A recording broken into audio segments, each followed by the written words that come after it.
निवासी समाज पार्टी के राष्ट्रीय अध्यक्ष भीमसेन राजभर ने लोकसभा चुनाव में घोसी से, विधानसभा 70 से लीलावती राजभर प्रत्याशी समाज की इज्जत को बरकरार करने के लिए लोकसभा चुनाव लड़वाया। घोसी से चुनाव लड़ रहे हैं, क्या तैयारियां हैं?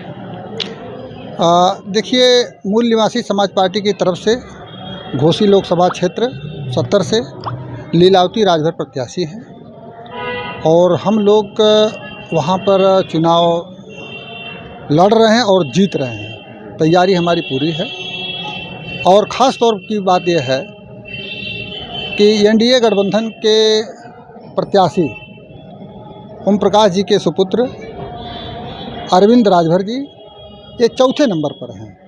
घोसी से लड़ रहे हैं। घोसी से लड़ रहे हैं, वो चौथे नंबर पर हैं। पहले नंबर पर हमारा प्रत्याशी है, दूसरे नंबर पर सपा रहेगी, तीसरे नंबर पर बसपा रहेगी और चौथे नंबर पर सुलदेव भारतीय समाज पार्टी का प्रत्याशी अरविंद राजभर रहेंगे। पार्टी के मुद्दे क्या है, मुख्य मुद्दे क्या है?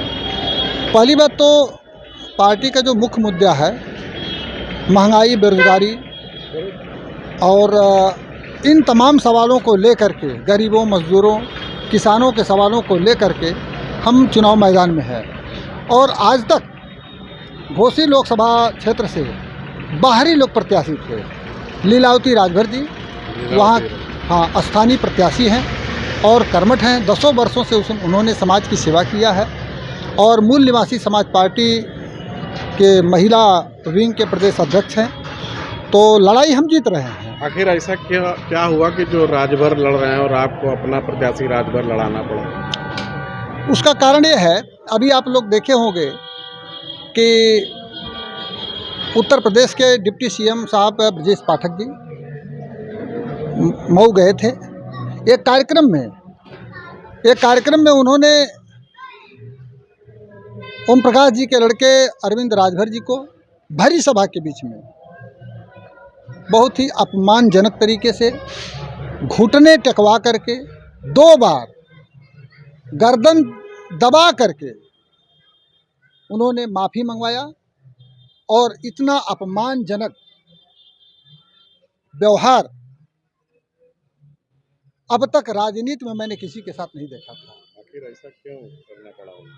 दरअसल बाप पिता के बदजुबानी का नतीजा बेटा को भुगतना पड़ा।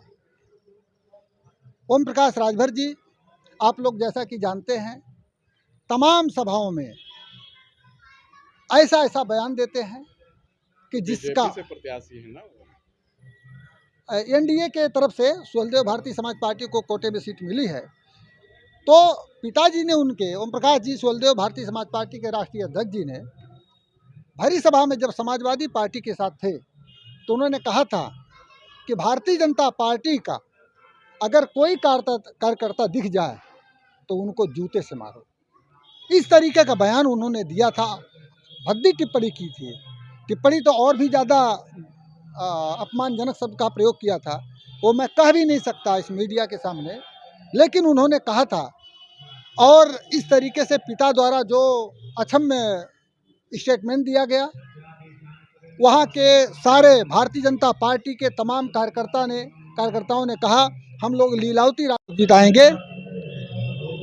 और इसी बात की भनक इनको लगी कि इन्होंने यहाँ से जा कर के भरी सभा के बीच में माफ़ी मंगवाने का काम किया।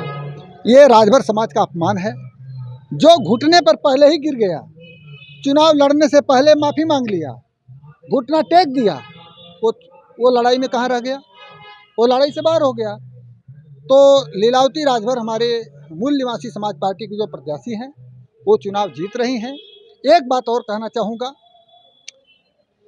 ओम प्रकाश जी एनडीए के साथ चले गए, लेकिन उनका जो लगाव है अब्बास अंसारी जी के साथ अभी भी बना हुआ है। अब्बास अंसारी जी सदर विधानसभा मऊ के प्रत्याशी रहे हैं और सुलदेव भारतीय समाज पार्टी के टिकट पर विधायक बने। आज भी 7-8 महीना हो गया एनडीए के साथ ओम प्रकाश जी आ गए, लेकिन अभी भी अब्बास अंसारी को अपनी पार्टी से नहीं निकाले हैं। न उनकी विधानसभा सदस्यता समाप्त करने के लिए कोई पत्र लिखे हैं न उनको अपनी पार्टी से निलंबित किए हैं। इस तरीके से भारतीय जनता पार्टी के सारे जिम्मेदार, चाहे माननीय मुख्यमंत्री जी हों, चाहे ब्रजेश पाठक जी हों, चाहे XYZ कोई भी बड़े लीडर हों, अमित शाह जी हों, सभी लोग जानते हैं कि ये एनडीए के साथ तो आए हुए हैं, लेकिन एनडीए के नहीं हैं। इनका जो है लगाव आज भी वहाँ बरकरार है, क्योंकि इसका प्रमाण मैं सामने पेश कर रहा हूँ। इसीलिए भारतीय जनता पार्टी के शीर्ष से लेकर के अर्श तक सारे के सारे लोग इनको हराने पर लगे हैं, और वो चौथे नंबर पर है, वो लड़ाई में नहीं है। मूल निवासी समाज पार्टी की प्रत्याशी लीलावती राजभर चुनाव जीत रही हैं, और आप लोग देखिएगा।